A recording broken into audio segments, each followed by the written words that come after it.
Hi, I'm Paul Gladwell, co-chairman of the Paul Lavelle Foundation, a charity in honour of our mate Paul Lavelle, who we sadly lost 3 years ago in a tragic domestic abuse case.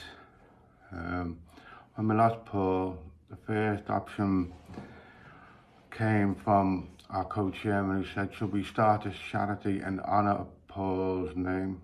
You know, Paul was a fantastic man, the funniest man we'll ever meet, great person, great son, and a great father. So we wanted firstly to help our area, get families happy, healthy, going outdoors and doing the good things in life, while at the same time supporting Paul's family. Sadly, as Paul's case came more to light, we knew and found out this wasn't just a one-off. It wasn't an isolated incident. There were several incidents that we found out about where Paul had been subjected to violence, some of it pretty extreme as well. And this is where it came to light about the silent issue with men. The morning we lost Paul, I got a phone call. Come down to Blavy's flat, we think he's dead. How do you take that? I drove down there and everything went through my mind. What has happened here? What can have happened? Apart from the one thing that happened, and that was he was stabbed, his life taken from him by his partner. A partner who we never knew. None of us ever seen, and we have a big network of 40 lads. And then we got down to the flat, we seen his neighbour. He came out, his first words were, it was her, and that's when we were gobsmacked. It was her, she was always doing it. His neighbour knew more than his close mates of 30, 40 years. And that's when we decided, you know, this can't happen. There's men out there who are suffering in silence and not telling people.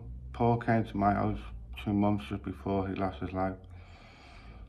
And he said one thing to me, mine's a crank, in his words. Now I look back, I think he wanted me to open up, ask him, what do you mean, so we could start speaking about it. But I didn't. I was ignorant to it myself. I would now, but now it's too late, isn't it? I know what goes on now. I didn't then. If he'd have come to me and told me my partner had stabbed me in my legs, I would have done everything possible to get him away from that relationship, but he never. I didn't know about it. And if someone's willing to stab you in both legs to stop you going to work, that's not going to end, is it? And sadly, it never with Paul. And we have seen the devastation, true harrowing devastation. I've got Paul's younger son working for me. He was broken into, harrowing what's going on. But this foundation grabbed hold of him, his friends, something Paul would be very proud of. We grabbed hold of him and we helped rebuild him, both mentally and physically. He's involved in all sorts of sports. He's got a job working for me now, and it's great to see. But the pain is still there deep inside of him and his family, and we see it all the time. Daily I see it. And that's what we try to do now as a foundation. We've only been going for 3 years, but we built up slowly a network of people who can help us. We've built up a great support on social media and such, and locally in the community. And finally, we built a service that is nowhere in our area to help men. We now have a hub where men can come along. Obviously with COVID, they come along now, but it has to be a referral process online. But these men are coming in more and more, coming in and speaking to us, and the words that are coming from them is devastating. Defeated is what we're seeing, and it's up to us to stop these men from feeling defeated, because the silence and the ignorance out there is rife, and the ignorance of male domestic abuse and how allegedly with just a small number is fueling the silence of these men. In the UK during the COVID, we've seen relentless news articles on TV almost daily. It was refreshing to see that it's getting highlighted, but there's one word getting erased from all these news articles, the word male. It doesn't exist with some people. Even top politicians in England, our Prime Minister actually commented about abuse, domestic abuse, but basically ignoring males, and that's got to stop. Abuse has no gender.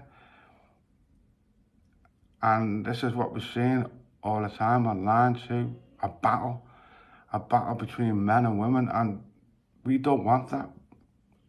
A victim is a victim. It should not be men against women.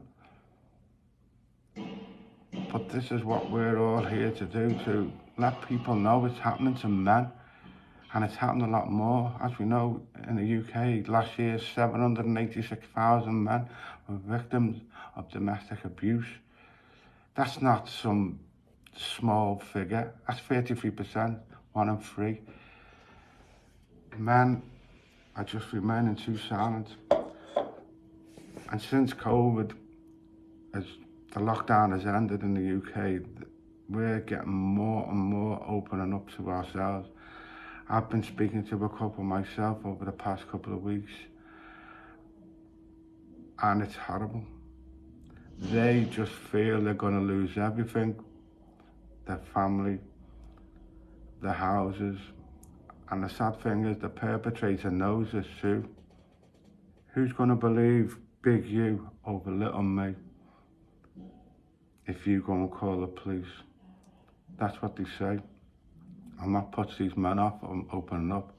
But our foundation now has a whole network set up to help this and stop this legally. This will help, and these men have got to come along to us, because the help now is there with so many agencies now that are building up and joining together like this conference now, and this is needed.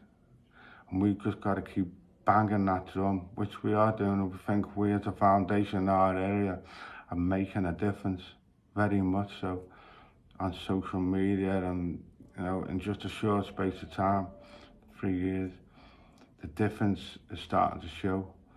So that has got to happen with everybody involved in raising awareness with male domestic abuse, because, as I say, what we've seen is the worst case scenario, and it's not nice, and we don't want to, we've got 40 men involved in our group, and we're 40 lads who 10, 15 years ago would never ever have dreamed of doing so much work to help strangers. We were a bunch of, we have a lot of skeletons in our wardrobe, but life changes. And life can change for these men who are suffering in silence in the 4 walls, if they can come out, open up to the likes of our foundation, Mankind, and everybody else. So please contact us, because we're there, we can help, and we'll continue helping and banging that drum until people accept that male domestic abuse is out there.